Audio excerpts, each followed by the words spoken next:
السلام عليكم ورحمة الله وبركاته. اهلا بكم. تومة متقطعة، عايزاها متقطعة، مش عايزاها تتشوح، مش عايزاها تتحمر، بس ايه تبقى متزقزقة كده، ومش عايزاها تدوب في الصلصة عشان يبقى ليها طعم في البيتزا نفسها، احس بطعم التوم في بقي. ودي حبايبي الصلصة اللي قلت لكم عليها، انا بسبكها كل مرة. شايفين حمرا ازاي؟ دي الصلصة اللي انا لسه عاملاها من يومين، وريتها لكم في الفيديو بتاعي. لا هي خفيفة ولا هي متسبكة، ولونها احمر، شايفين؟ جميلة. وهنزل بيها كده. انا كمان مش عايزه التومه تتحمر، عشان كده ما عملتش طشه وما عملتش صوت.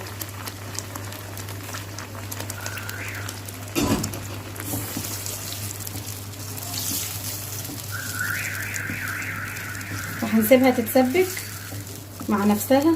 ده معجون صلصه الطماطم بتاعتي اللي هنستخدمه على وش البيتزا. هنغطيها ونسبكها ونروح نعجن العجينه بتاعتنا، ونقول لكم الخطوات بتاعتي ايه. ننزل بمعلقه ملح، تمام، ونقلب الصلصه بتاعتي. انا عايزاها بس ما يبقاش فيها ميه، اهم حاجه، وتبقى تخينه عشان تثبت على العجينه. مش عايزاها تتخن قوي قوي، مش عايزاها تتسبك قوي، تمام. وهنيجي للمقادير بتاعتي كلها، هنقول كل المقادير، وبعد ما نخلص المقادير هنبتدي نعجن، وهقول لكم هنعجن ازاي، هنبتدي بايه وهنشطب بايه. عندي كيلو دقيق، واول حاجه هقولها لكم الدقيق انا ما بفضيش الكيلو كله، بخلي عندي حبه للرش، يعني اقل من ربع كيلو، حبه كمان اقل من ربع كيلو بكتير، يعني حبه صغيرين، لاني مش بحتاج كتير منه، تمام. عندي كيس خميره فوريه، عندي 2 لبن ميدو، عندي نص كوبايه زيت، معلقتين سكر، نص معلقه بيكنج باودر، ذره ملح، عندي كمان فلفل اخضر شرايح وفلفل اخضر مكعبات. انا هعمل البيتزا بتاعتي واحده يعني بشكلين مختلفين، فعشان كده عندي الفلفل مكعبات وشرايح، وعندي كمان الطماطم مكعبات وشرايح حضراتكم شايفين، وعندي فلفل اصفر مكعبات صغيره، وعندي بيضتين وميه سخنه للعجن. واول حاجه هنعملها هنفضي الخميره بتاعتنا في كوبايه ميه دافيه، وهنسيبها تخمر شويه.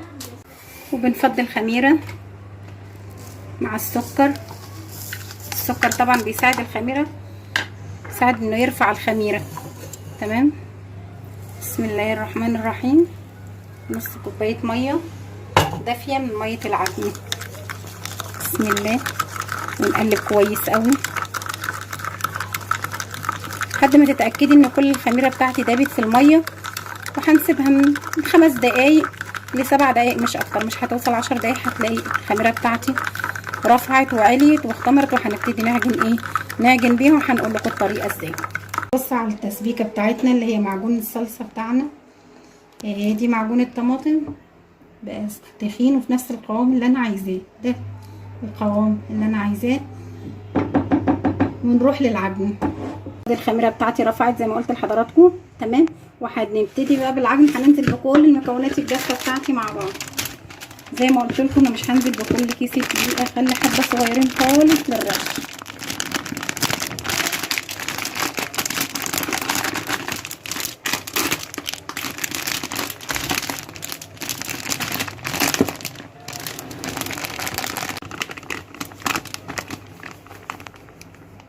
وادي حبه الدقيق بتاعتي، ادي حبه الدقيق اللي انا خليتها حاجه قليله خالص، مش هحتاج اكتر من كده، انا مش هحتاج اكتر من كده دقيق، تمام.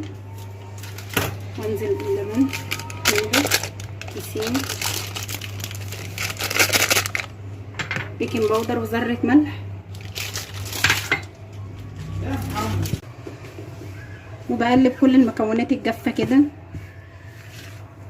كله مع بعضه كده كويس اهو. مفيش اللبن مش باين، وزع كل حاجه اتوزعت عندي. وبعمل حفره صغيره وانزل بالبيض، بسم الله الرحمن الرحيم.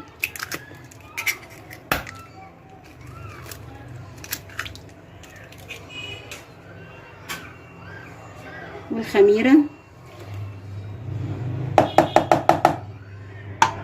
والزيت بقى دافيه، باخد بقيه الخميره اللي عندي.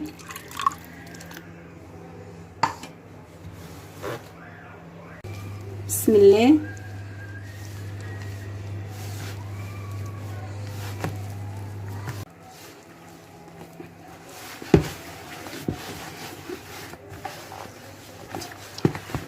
بسم الله والصلاة والسلام على رسول الله. وانا بعجن بلاقي نفسي محتاجه ميه، انا باخد ميه عشان العجينه ما تسيبش مني وتبقى زي طريه خالص.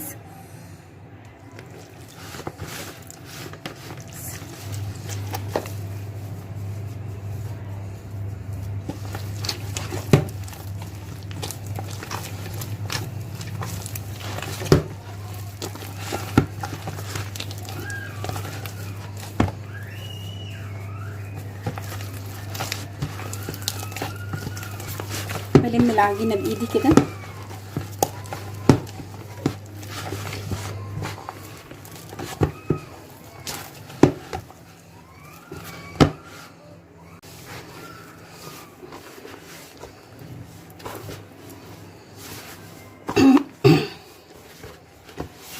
على فكره العجينه خدت معايا حبه دقيق كمان، يعني معلقتين دقيق مش كتير لان طريت مني حاجه بسيطه، وزودتها معلقتين دقيق. كده الم العجينه بتاعتي.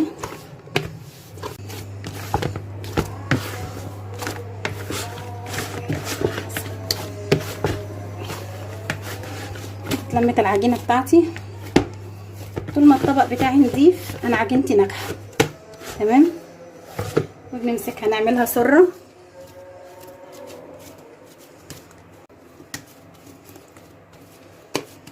بعملها سره كده، احطها في الطبق واحطها في فرن البوتاجاز وارجع لها بعد 10 دقايق. عجينه البيتزا يا جماعه بتترد 3 مرات. انا برد العجينه تخمر واردها وارجعها الفرن تاني، تخمر واردها وارجعها الفرن تاني مرتين، وتالت مره بقطعها. على ما تخمر العجينه بتاعتي تجهز انا اكون قطعت السجق وشوحت، وقطعت الشاورما وشوحتها تمام.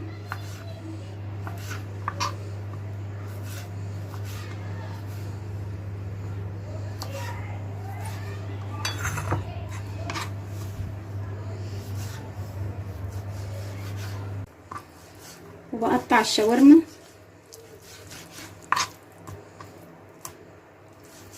على فكره يا جماعه انا ما بحبش اشتري الصدور الفراخ ولا اشتري وراك مجزأه. دايما بحب اجيب الفراخ كده بعناية واشوفها وبجزأها على ايدي تمام، بحيث ان انا ابقى مطمنه الفرخه بتاعتي شايفاها صاحيه قدام عيني. ما اروحش للفرارجي يكون عنده فرخه كده ولا كده ويقوم يذبحها ويديني، لا، لازم اكون متاكده من حاجتي مذبحه قدام عيني وابقى مطمنه. شوفوا الشاورما والسجق، اللحمه المفرومه، اي حاجه انا هحشي بيها البيتزا. انا ما بحطش بصل عشان ما تبقاش حاجتي ملخومه تمام. انا بدي صدمه وبشوح على طول بالتوابل بتاعتي عشان يبان طعم الفراخ عندي، يبان طعم السجق، يبان طعم اللحمه، حاجتي كلها تبقى باينه، كل البروتين بتاعي يبقى باين في البيتزا، يبقى له طعم. طبعا مع التوابل والزيت بيبقى طعم رهيب. هنبتدي نشوح الحاجات بتاعتنا. اول حاجه هنا معلقتين زيت، هنا كمان معلقتين زيت تمام. زي ما انتم شايفين انا كل شغلي بزيت ذره زي ما قلت لكم. هنزل هنا بالشاورما،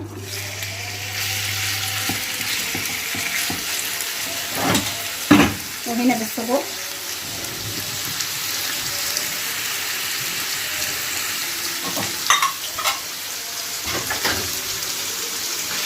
بسم الله.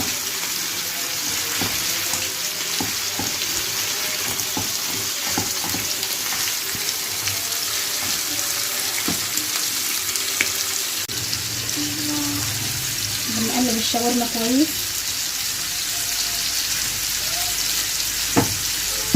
وبرده بنقلب السجق شويه.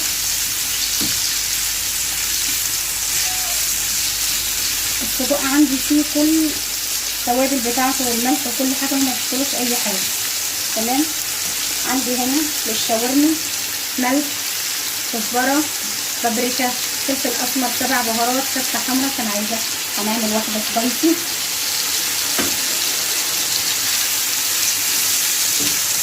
تمام التفتته.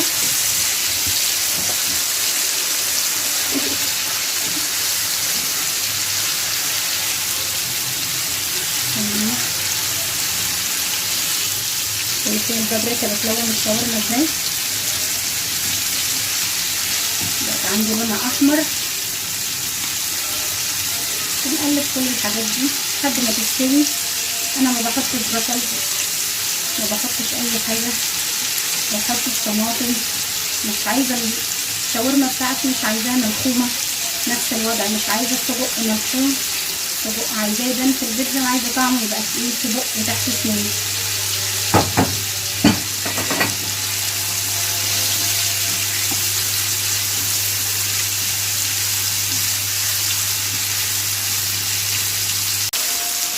كده السجق عندي استوى خلاص، بطفي عليه.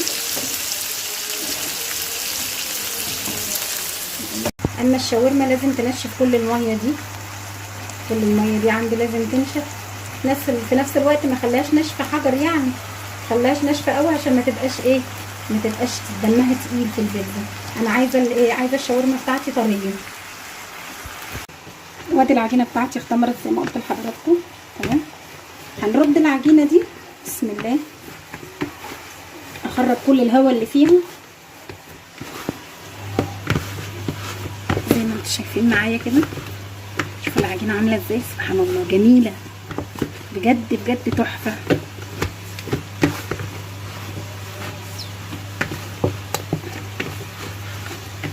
بعد ما خرجت كل الهواء اللي فيها بنعملها كمان سره زي اول مره. نحطها في الطبق بتاعنا ونرجعها في فرن البوتاجاز كمان مره لمده 10 دقايق. وادي الشاورما بتاعتي استوت، بقت في منتهى الجمال، ناشفه عليها كده. ونروح نبشر الجبنه بتاعتنا ونجهز بقيه المكونات. بعد ما بشرت الجبنه بتاعتي زي ما انتم شايفين، ميكس جبن، جبنه رومي مبشوره. العجينه بتاعته شفتوا جميله ازاي اهي، عجينته بقت جميله. بسم الله الرحمن الرحيم، بسم الله الرحمن الرحيم. نمسك العجينه بتاعتي كده اهي، خرج كل الهواء اللي فيها، وببتدي اقسم العجينه بتاعتي قطع. بسم الله الرحمن الرحيم. بعمل سره كده. انا مش محتاجه عجينه كبيره عشان ما تبقاش تخينه في ايدي. شايفين ادي سره اهي.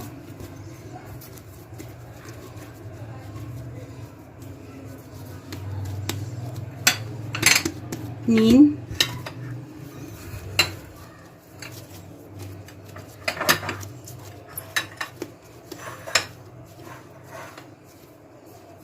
ثلاثة،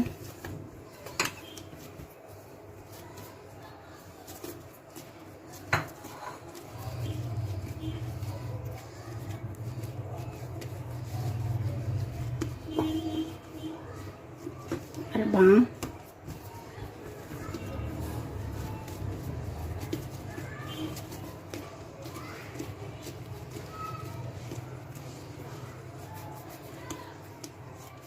خمسة،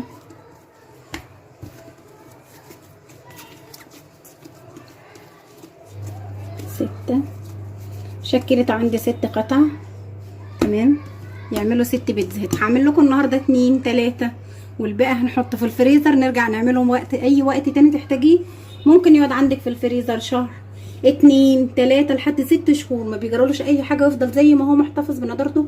بتطلعيه من الفريزر يفك كانه لسه معمول دلوقتي. بندهن الصواني كده. اول حاجه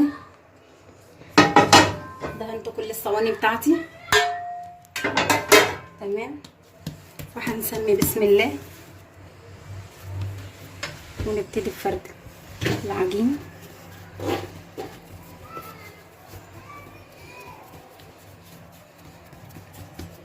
انا على قد ما بقدر، شوفوا بس عشان العجينه طريه وزي الملبن في ايدي، انا ما بكترش دقيق. تمام، بحاول على قد ما بقدر ما بكترش دقيق. بسم الله.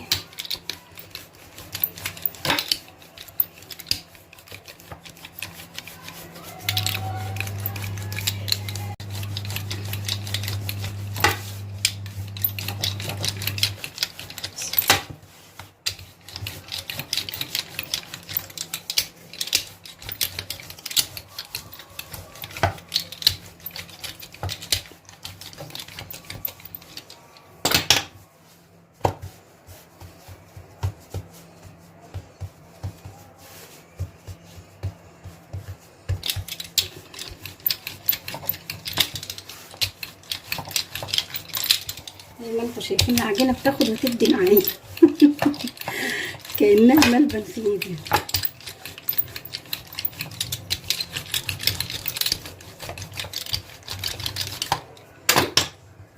بسم الله. اقول لكم بصراحه انا ما ارتحتش للنشابه التانيه على راي المثل زي ما بيقولوا البلدي يوكل. تمام. فانا ايه صراحه ارتحت للنشابه دي البلدي بتاعتنا بتاعت الصعيد. تمام. بسم الله. شوفوا سهله ازاي، بتخلص بسرعه، بتنجز.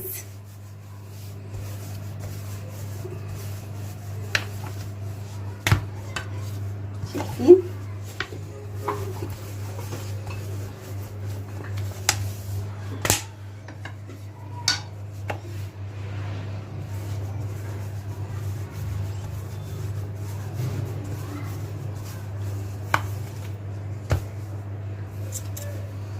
انا بتعامل مع البيتزا كاني بعمل رقاق.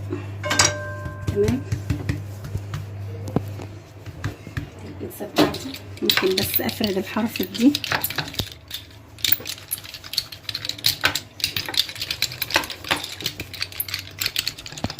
عشان ما يبقاش تخين. الصينيه بتاعتي وانزل بيها الصينيه. بسم الله. بعمل الحرف بتاعي كده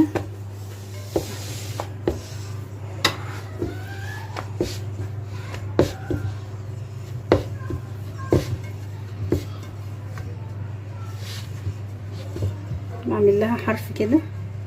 تمام. واثبته وابتدي ادهن بالصلصه. معجون الطماطم بتاعي ابتدي ادهن كده. انا مثبته الحرف زي ما قلت لحضراتكم، شايفين؟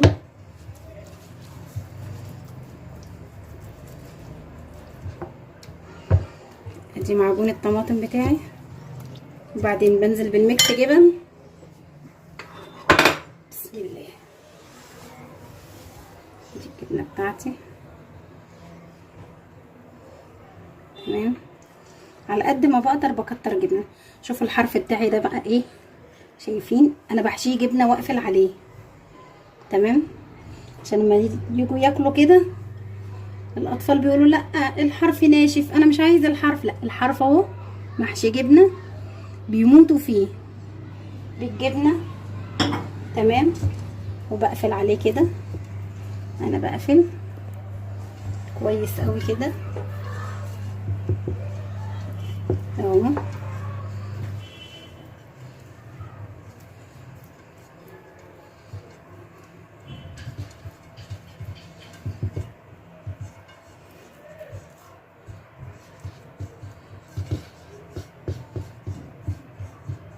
وايدي يا ستي الحرف ونرجع ندهنه معجون طماطم عشان كمان يبقى ايه، مش بس طعمه حلو كمان شكله حلو.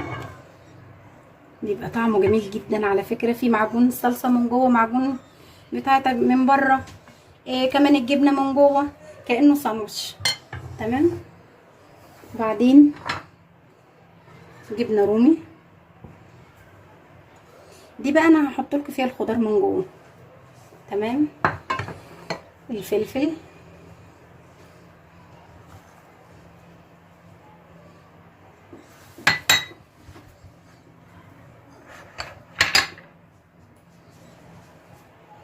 والطماطم المكعبات بتاعتي،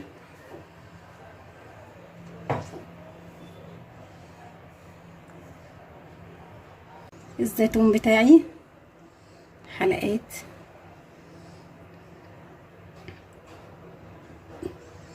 تاكلوا ايه يا ولاد؟ زيتون كلاطاطا، قصدي كلاماطا. انا بحب اهزر معاكم على فكره، لازم تتعودوا مني على كده عشان انا بحب الهزار وبحب الضحك. تمام، انا كده اهو الزيتون، وبعدين الشاورما.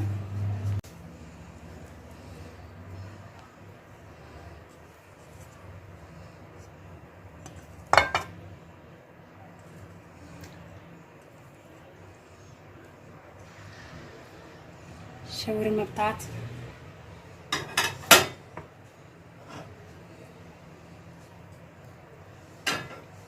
والفلفل الاصفر، مش عايزه اقول لكم البيتزا دي، وكمان جبنه رومي. الجبنه دي بقى ايه، هتسيح بقى، ومش عايزه اقول لكم هتبقى الدنيا عامله ازاي. هتشوفوا كل حاجه بنفسكم بعد ما نخلص. وادي التانية الجبنه، الزيتون،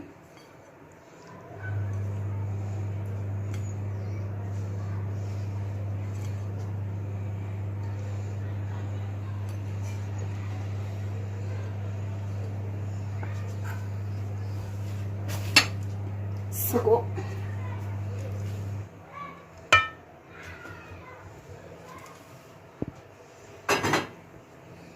تمام.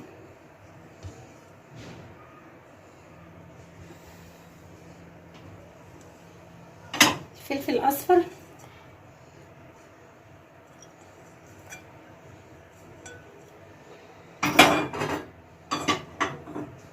هنا بقى هشكل لكم الوان.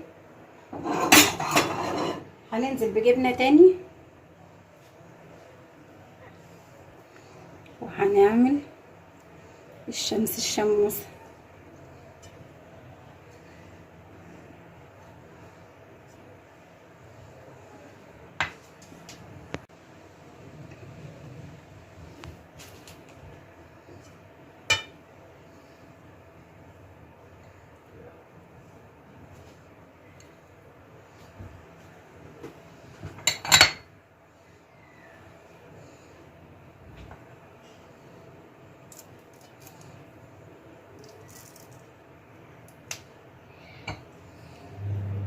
ودي التانية، وهعمل كمان واحدة اوريها لكم.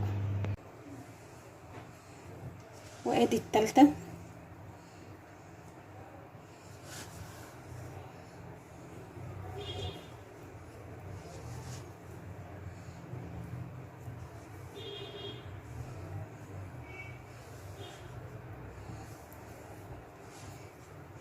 وبقفل.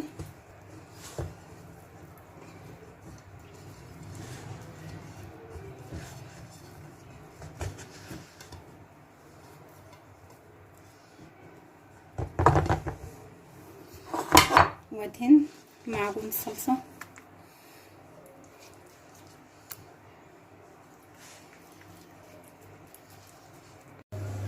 ودي بعد ما خلصت كده انا بقى عندي 3 زي ما قلت لحضراتكم، هعمل 3 وهشيل 3. تمام. وده العجين بتاعي، بحط في الكيس حبة زيت، نقطتين زيت، واحط العجينة بتاعتي واحطها في الفريزر. في اي وقت اطلعها الاقيها، ساعات فطار، ساعات غدا، بالليل الولاد يجوا اعملها لهم. بولع الفرن على اعلى درجة حرارة، وادخل الصواني واوطي. اول ما بدخل الصواني بوطي على 100 على 200 230 ربع ساعة، والصواني بتاعتي بتكون استوت وبقت زي الفل.